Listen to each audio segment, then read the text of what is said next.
It's on you. We're here with Jim Powers of the High School Sports Caravan. I am Tyler Coleman and my co-host. Dorian Brown, how you doing? We appreciate you joining us today, Jim. How are you doing? I'm doing well. It's been a pretty wild day and a half, and a lot of stuff have come down the pipeline, and a lot of stuff that a lot of people didn't want to hear. Kind of had an idea what direction this was going to go. We were hoping that it maybe was going to change, but unfortunately, it hasn't changed, and now, we're pretty much at a crossroad, trying to figure out if there's going to be any possible way to get football or soccer or volleyball or any of those sports in, here in the fall season. So, the announcements yesterday by the city and county really, really affected a lot of people and a lot of the great student athletes out there.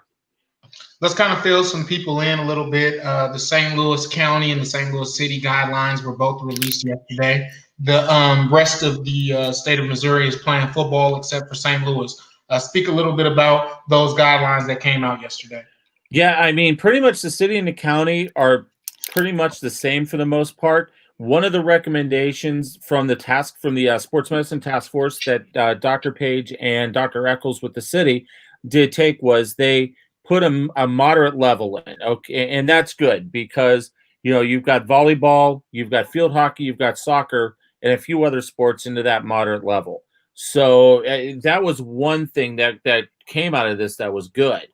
But right now, the high level in both St. Louis City and County is football, wrestling, basketball, hockey, those sports. So they are limited still to now 30 kids per practice. Or in the case of football, say you've got a CBC or a team that's got 60 kids, you can put 30 in one end, 30 in the other end, have your coaches there, but you can't intermix them.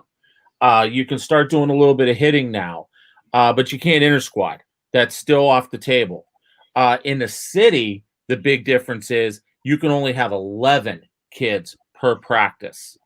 Wow. So that's the big difference. But moderate sports, they're allowed to have team practices. They're allowed to inter-squad, but still no games, no spectators, no nothing. Now, the low-risk sports, cross country, tennis, swim and dive, golf, they are allowed to start competing tomorrow, as long as they've got their acclimation days in and all that kind of stuff. So they can actually, cut loose tomorrow and start participating. But the problem with that is they're only allowed to compete in region.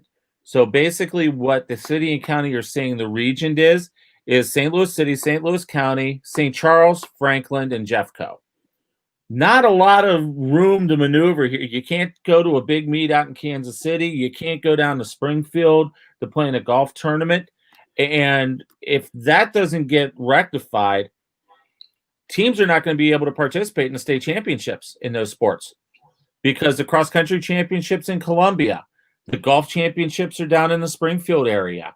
The tennis championships are down in Springfield. So there's a lot of things that are affected by the decision that was made by Dr. Page yesterday. So in that decision, what's next? How do we move forward next? What can we do to somehow rectify this? Right now, to be perfectly honest, he's taking very little from the sports medicine task force. He was pressed yesterday in the press conference about a timeline, and he was actually pressed in an interview that I was just listening to before we came on about a timeline. He's not committing to any timeline. So he's basically leaving everybody out there, pretty much, flying in the wind right now. So football, and I said this morning on another interview, I think football's on life support in the city and county. They need to be in full pads and full team practices in the next 14 days. If that doesn't happen, there's no way they're going to be able to compete in the fall. It's just not going to be feasible for them to try and play a 2-game regular season and jump into the playoffs because the competitive advantage is going to be so big from the other teams, across the Yeah. state. That's a huge gap. Yeah. Yeah.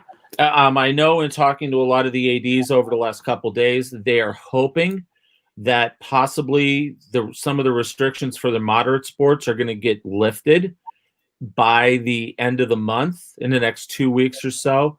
So they're hoping they can get a little, some soccer in, some volleyball, and some softball. But once again, it's all right now on Dr. Page and his decision making.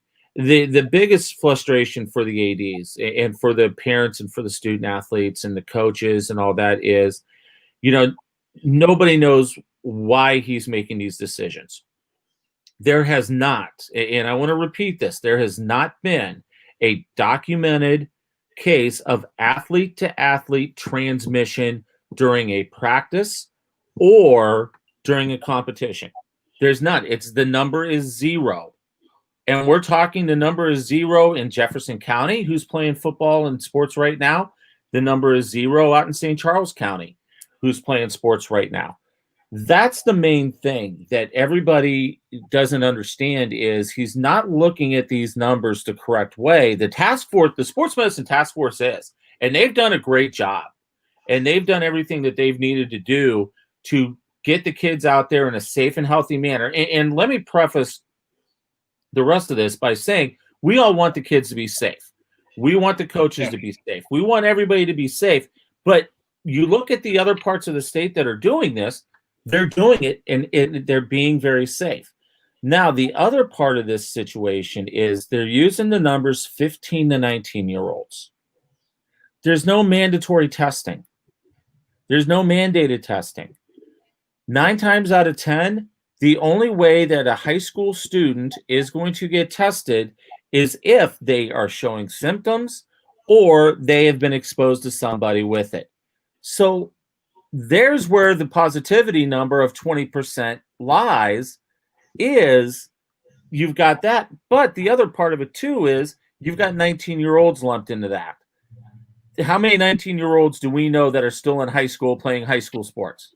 Not 1, 2, maybe at the most. And so once again, that 19-year-old number is kind of bumping things up a little bit as well. So, that's where a lot of the frustration is with the ADs and the coaches, and that is there's no documented numbers. There's, the numbers that are being looked at are not the right numbers. And you've got, Dr. Page, who refuses to sit at the table with the sports medicine task force. He has come out and said in interviews that they're working together. They're not. He took some of the information from the sports medicine task force and basically cherry picked it, took what he thought was doable and took the rest of it and is not paying any attention to it. It's really a crazy situation that we're in right now. But where do we go from here? I really don't know. Like I said, I think football is on life support as much as, and you guys know me, it pains me to say that. Yeah. It kills me to say that. Soccer and softball and volleyball, I would say it's maybe a 50-50 shot that they can maybe get some games in. But once again, it all depends upon when some of these restrictions are going to get lifted. Gotcha. There was a young man that attends Chaminade College Preparatory High School who started a petition to allow fall sports to be played. His name is Jimmy Grummage. And that list is now close to 11,700 plus names. Speak a little bit about how do you think that petition will actually concern Sam Page, or actually at all, if you think it would? Number one, I give the kids a lot of credit. I said this a few weeks ago when the college athletes were, finding their voice and different things. And I say this now with the high school kids. I'm so proud of these guys. I mean, I'm proud of what they're doing, and they're finding their voices. And I think it's great. I know a lot of, Dorian, me and you are old school. What was the thing that our parents used to tell us? You're just to sit there and look cute and not say a word. Man, that's seen and not heard. Yeah, exactly. You're to be seen and not heard. Yeah. But now it's great that these guys and these girls are finding their voice and fighting for what they feel is right. Because this generation is going to be our future leaders. This generation is going to be the future of what we're doing and how we're doing it. So I'm extremely proud of those guys. Do I think that it's going to make any difference? Probably not. But you talk about that, but there's also a Facebook page of parents that are against the mandate that grew to 8,000 people in one day. It started yesterday afternoon at noon, and it's now up to over 8,000 people right now. Once again, I think what we're doing is great. I think it's great that everybody is banding together. And, when's the last time we saw the CBCs and the SMETs work together for one common goal? When's the last time we've seen public and private working together for one common goal? That's what's going on right now. That is exactly what's going on. And I think it's great that the community is coming together and, finding a voice to say, hey, this isn't right. This is not the way to go. Because if other parts of the state were shut down, we would not be having this conversation. I can tell you that right now. But there has not been outbreaks across the state. There's been, okay, are there going to be cases? Yes. Are we going to have to deal with it? Absolutely. And the one thing, and I'll say this in every interview that I did yesterday, that I'm doing today, and I'll say it tomorrow night on Fox 2. COVID-19 is not going away. We have to learn to live with it. We have to learn to educate. We have to learn to do the right things. We do those types of things, the numbers are going to go down. Everything's going to be mitigated. And then, hopefully the vaccine comes by the end of the year. And then we can really start to deal with this and do things. But we can't put ourselves in a bubble. The rest of the state's not putting themselves in a bubble. They're going out and they're doing what they think is right. And it's the right way. I went down to Jefferson County last week and watched Grandview and Crystal City because I wanted to see what everything looked like, how they were doing it. They're doing it the right way. I mean, the kids are socially distanced. The fans are socially distanced. Everybody's masked up. Everybody's doing what they have to do. So there is a roadmap to be able to do this and do it the right way. St. Louis County Executive Sam Page is not allowing these schools to attempt to do it the right way like everybody else in the state is. I think one of my biggest things that I'm struggling with to understand is everything else is open and we can do everything else. And my biggest thing is, I'm not sure about you guys, but if you go into a restaurant, you can go in there and you can wear a mask inside. But when you sit down, you don't need the mask anymore. Mm-hmm. So that's one of those things that it's very confusing on, how we're going about life, but some things are being taken away. And then on top of that, then you go to Walmart where there's the people. You only got 3 people, 3 cashiers working up there. Everybody's in one line. Everybody, you're saying 6 feet apart, but come on, let's just be honest. That's not really going on like that. And we're not. So it's one of those things that's very confusing right now. I think the bottom line is we got to give the kids a chance. And I agree with you. I think if you're going to let businesses remain open, which we have to, we saw the catastrophic effects of shutting down the city and county, back in late March and April, and we saw the businesses closing. I live in South City. There's been 4 or 5 establishments that have closed down. There's 2 or 3 other ones that are literally hanging on by a string. So I don't think anybody wants to go back down that road. But once again, that's where the educational piece comes up. We just have to educate ourselves. Do I want to wear a mask? Absolutely not. Nobody wants to. But if I go to the grocery store or I go to the gym to get a quick workout in, different things like that, I'm going to wear the mask. I'm going to do what I can because I know it's not only going to keep other people safe, it's going to keep me safe. And that's where the educational piece comes into play. And the numbers are very true. I will agree with those numbers. counties that have mask mandates, the numbers have been decreasing at a pretty steady rate. And same thing in St. Louis County and St. Louis City, the numbers have gone down. But I agree with you on that, Tyler. I think there are places that are open that you kind of struggle with because we're not letting our kids play sports. But I'm going to go a couple steps further than this.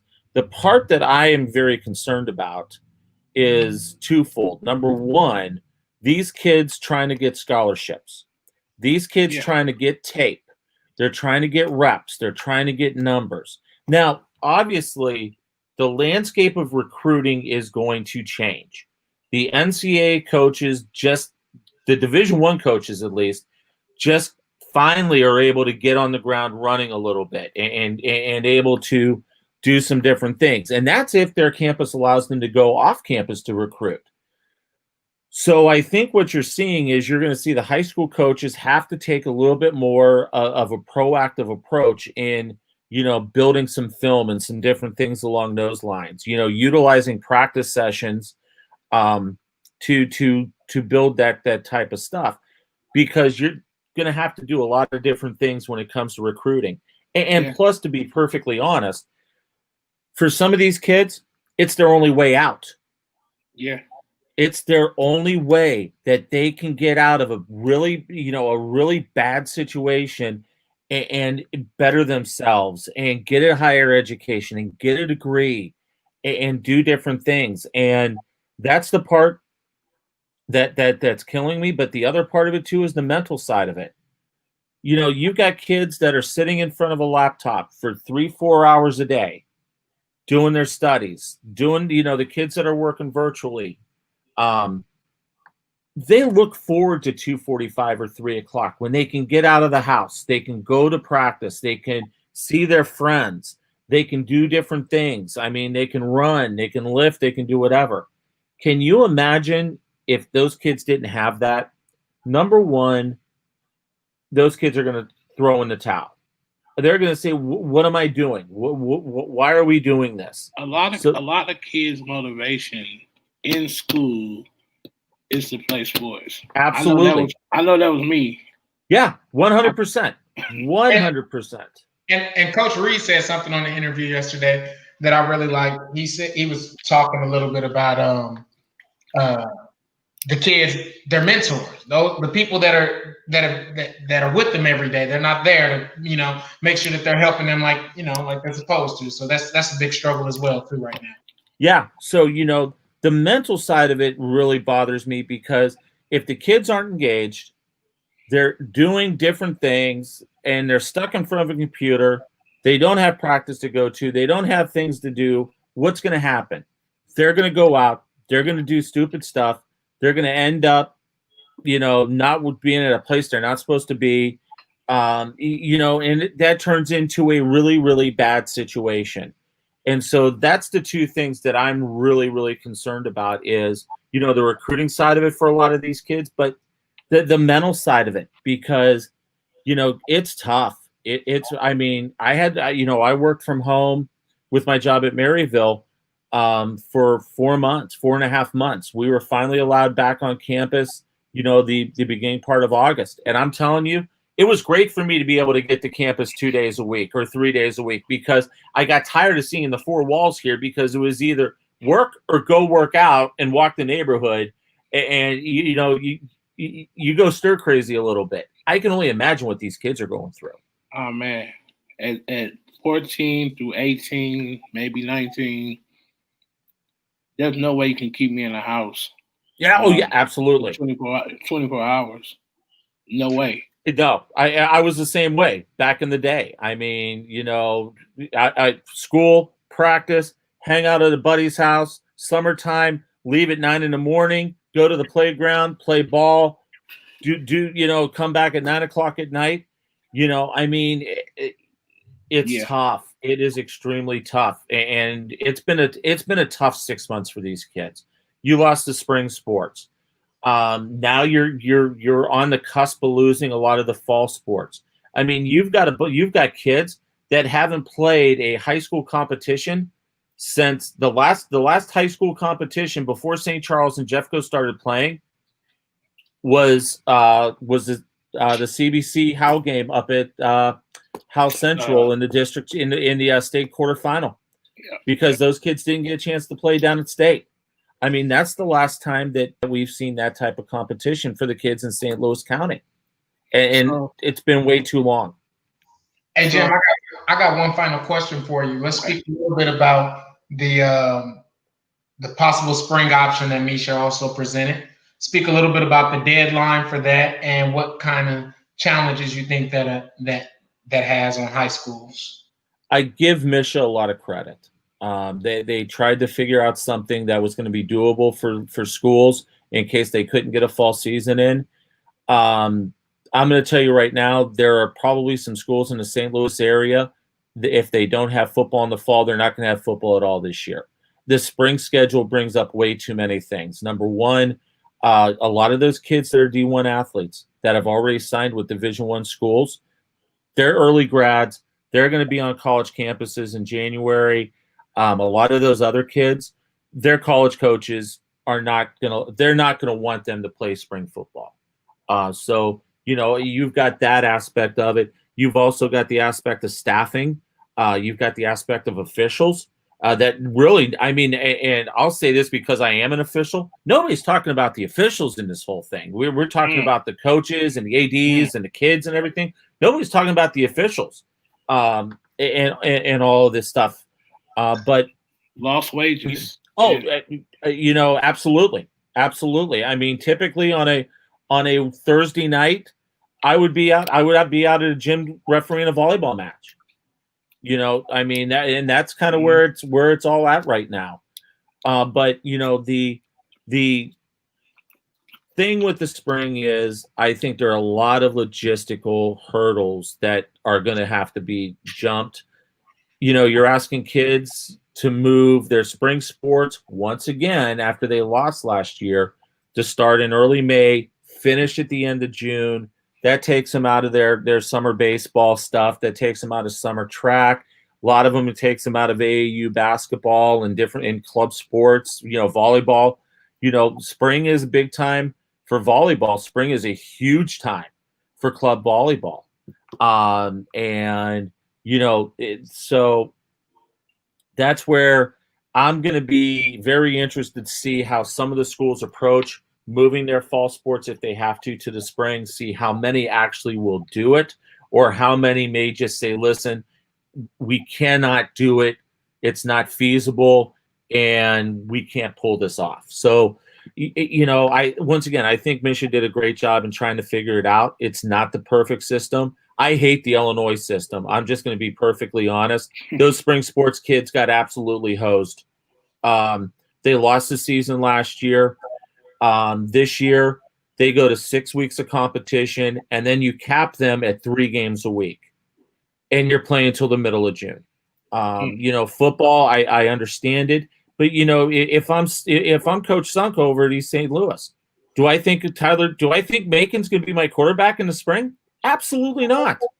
He could very well be the starting quarterback at Mizzou next year, very easily.